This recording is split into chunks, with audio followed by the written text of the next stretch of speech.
সবাইকে happy Saturday. কি করছো? আশা করি সবাই ভালো আছো, আমিও ভালো আছি। তো আমি আজকে একটা ছোট্ট মেনু শেয়ার করবো স্যাটারডে। কালকে স্যাটারডে সানডেতে একটু রান্না করার টাইম পাই। দেখো আমি এখানে রুই মাছ ভাজছি। ঠিক আছে, এখানে আমার চলছে রুই মাছ ভাজা।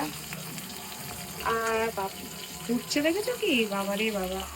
আচ্ছা, এটার সাথে এখানে মাথাও আছে, আমি একটু মাথাটাও ভেজে নেবো পরে মাছ হয়ে গেলে। দিয়ে আমি এখানে করেছি দেখো মাছের ডিমের বড়া। আমার টেস্টও করা হয়েছে, একটা দারুণ টেস্টি মাছের ডিমের বড়া, মাছ ভাজা। আর সেদিন তোমাদেরকে দেখাচ্ছিলাম আমি এই যে এই লঙ্কাটা, এটাকে বলে Thai bird chilli. Thai bird chilli কিছু একটা বলে, যা ঝাল ও। ঠিক আছে, লঙ্কা। আর এইখানে কি করেছি আমি বলো তো, দেখো কে কে পছন্দ করো কমেন্ট করে জানাবো। এটা আমি করেছি হচ্ছে বেগুন পোড়া, আর সাথে এটা গন্ধ লেবু।